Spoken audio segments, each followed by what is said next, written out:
Mga kapatid, andyan na ba siya? Kausapin na po natin si Police Master Sergeant Robert Dagun ng Jensan PMP. Maayong buntag kanimo, maayong agagid, Sergeant. Y- Hello? Yes, sir. Good morning. Good morning. Good morning, si Ted Filon to sa ating programa sa True FM. Kumusta kayo dyan? Meron na ba kayong report sa mga damaged buildings at mga injured o casualties? Go ahead, Sergeant.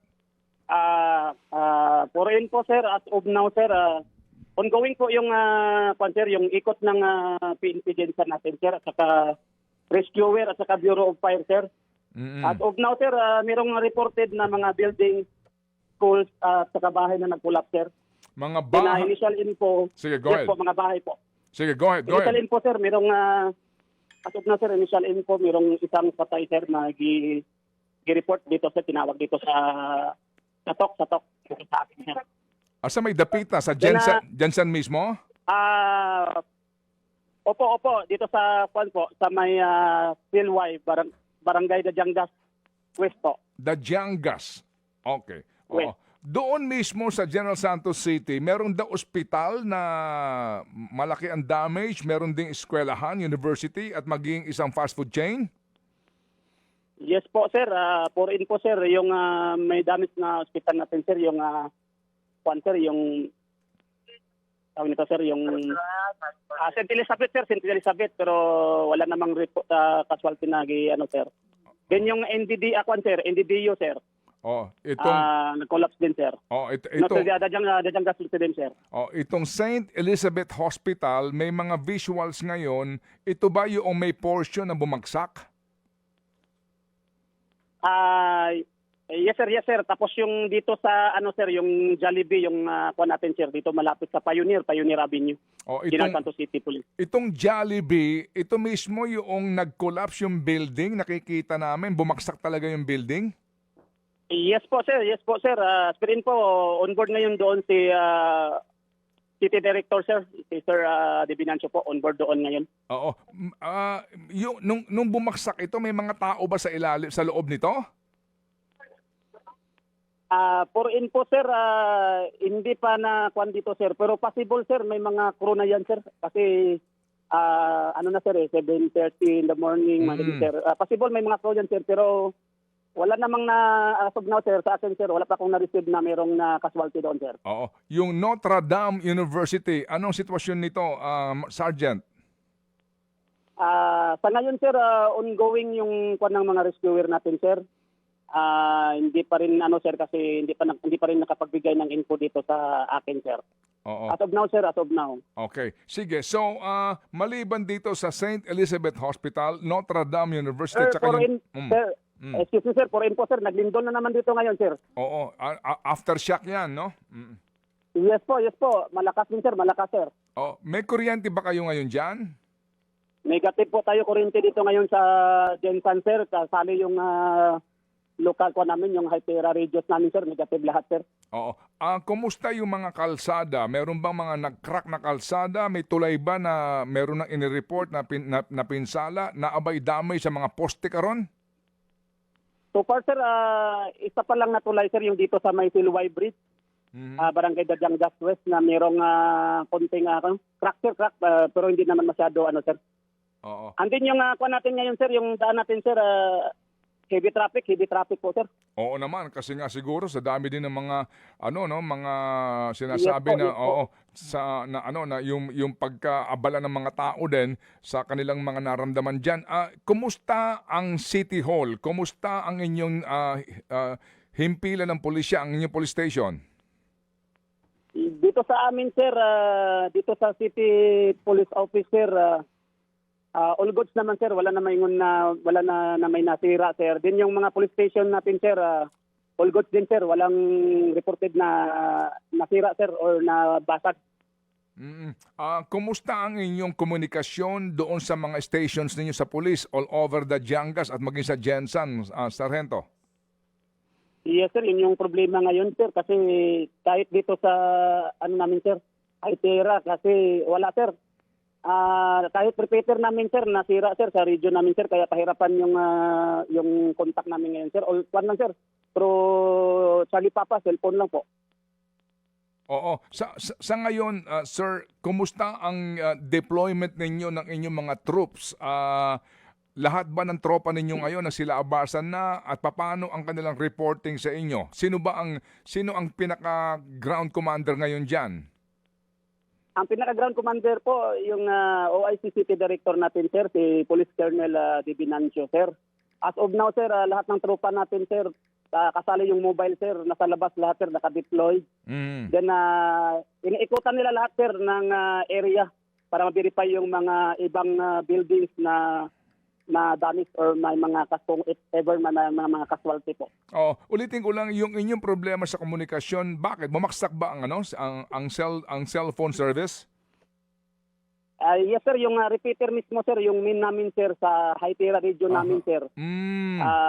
Nasira, sir, kasi nawala lang bigla, sir, pag after ng lindor, sir, hindi na kami mag-contact, hindi na kami nakakontak. Oo, yung repeater ng inyong radyo. Yes po, yes po. Okay, sa ngayon yung naramdaman mo na aftershock malakas din, bay? Yes, sir, medyo malakas, sir. Oh, Bali, sige. pangalawa na ito, sir. Kanina, sir, mayroong aftershock na nangyari. Mm. Tapos after na siguro, sir, mga 45 to 1 hour, sir. Bumalik na naman ngayon, sir. Oo. Nasaan ka ba ngayon eksakto, Sargento? Asa mo dapita? Foreign po, sir. Andito po ako sa harap ng building ng city, sir. Dito sa kampo namin talaga, sir. Dito kami ngayon sa labas, sir. Hindi kami makaakyat sa taas, sir, kasi baka mayroong Oo. pang possible na aftershock na mangyayari, sir. Oo, yung nga din ang sinasabi ng FIVOX, no? Huwag ka munang babalik sa estruktura. Pero diyan, Yes po, sir. diyan ngayon, pwede bang, can you describe it? May mga tao ba ngayon sa kalsada? Meron bang mga palatandaan na may mga building o bahay man diyan o ano man na may nakikita kang damage? So far, sir, dito, sir, sa vicinity, sir, nakikita. Dito, sir, wala, sir, pero doon sa labas talaga, sir, merong mga damage talaga na building, sir, at saka bahay na nakulap. Yung na-report sa akin kanina, sir, doon sa barangay Kalumpang, Purok Pilomina, sir, bahay talaga, sir, na nabagsak talaga, sir. Anak ko, aral ko, sana nga wala na ipit Tapos doon. maraming mga pader na si Kwan, sir, nagbigay, sir. Bumigay ng mga pader. Opo. Oo. Pero diyan ngayon, visible naman sa iyo, walang poste na tumba. Walang poste ng kuryente o NGC. Dito sa amin, sir, so far, sir, sa makikita ko ngayon dito sa kampo, sir, wala naman tayong poste na natumba. Yung mga building dito, sir, na mga kampo, ako dito, sir. So para all good po lahat, sir. Okay. Kalsada, wala ka nakikita may biyak yung kalsada? Dito, sir, wala naman, sir. Yung ni-report lang sa akin kanina, sir, yung dyan sa may Pilway Bridge. Yan po, na may biyak, sir. Okay. Saan banda? Gano'ng kalaki yung biyak? Nakita mo ba yon mismo o report ng inyong mga tauhan? Report lang po, sir. Hindi naman masyado malaki, sir. So far, nadadaanan pa naman, sir. Okay, sige. Sargento, pwede bang istorya mo sa amin? Nasaan ka nung 7:47 a.m. na lumindol? Nasaan ka banda at ano ang naging reaksyon ninyo? For info, sir, yung before lindol, sir, nasa opisina po ako, sir. Gumagawa ng report. Then, nagmo-monitor, sir. Nagbibigay ng mga instruction through radio, sir. Then after ng sir, yung lumindol na, sir, nagsibabaan na kami lahat, sir, yung mga duty office. Oo. So, can you describe? Kusog kaayo ba? Kusog yung kaayo, sir. Parang hindi ka hindi ka makatayo, sir, hindi ka makalakad ng maayos, sir. Hawak ka talaga sa pader at saka sa kwan, sir, bago ka makababa. Talagang kung ibig sabihin, ang lakas ng intensity. Kasi kapag hindi ka na makatayo, talagang yumaayanig yung lupa. Yun ang naramdaman ninyo, Papa? Yes, sir. Totoo yan, sir. Go ahead. Halos nakadapa kami lahat kanina, sir. So mga ilang segundo kaya ang iyong estimate nung nakadapa muna kayo tapos bago kayo makababa ng building? Kwan, sir, mga nasa 40 seconds na mo, sobra, no? Mga kuan, sir, pero hindi naman talaga abot ng 1 minuto, sir. Nasa estimated lang, sir, mga 40 to 50 seconds, sir, ganyan, sir. Oo, naku, ang haba nun, kung sakasakali. Yes, sir, nakakatakot talaga, sir. Kahit kami dito, sir, sir, kasi yung mga anak namin, sir, nasa school. Yung mga pamilya namin, doon sa mga, kasi kuan talaga, sir, balik eskwela talaga, sir. Oo nga, so nakapangadjik. Piling ng piling pupo. Nakapangajimog yun, ano? Oo, dito sa gantong naranasan ninyo. So far naman ikaw, ang Yes, sir, mga, super malakas talaga, sir. yung mga anak ninyo, yung mga nasa public school, kumusta naman so far? All accounted na? So far, sir, walang reported na mga schools na mga may casualty na mga ano, sir, na mga as of now, sir, ha, kasi yung iba, sir, ongoing pa yung report ngayon, sir. Okay, sige. So, As of now, sir, wala namang reported na mga estudyante na nadaganan ng mga ano, sir. Pero But, ongoing pa ngayon, sir, yung rescue natin, ongoing, yung ikot ng PNP natin, PNP Jensan po. okay, sige. So, but so far ngayon, nakakailan na kayong aftershock at ano ang iyong description sa lakas ng aftershock? Nakadalawa na kami, sir. Yung unang aftershock, sir, medyo mahina. Pero yung ngayong pangalawa, sir, medyo malakas siya, sir. Pero ano lang, hindi naman masyado matagal, sir. Parang 3 to 5 seconds lang nawala rin. Okay, sige. So, ikaw ngayon na naka-duty dyan, ikaw naka-base ngayon dyan para to gather itong mga reports ninyo. Yes po, sir. Tactical Operation Center po. Ito po yung hotline ng Jinsan PNP. Ako po ngayon ang duty, sir. Alright, sige. So, kami muling tatawag sa Sargento, ha? At nagpapasalamat kayo sa iyong report na ibinigay sa amin and we sincerely pray na walang gaanong pinsala sa mga tao, lalo na itong malakas na pagyanig dyan sa inyong lugar, Sargento.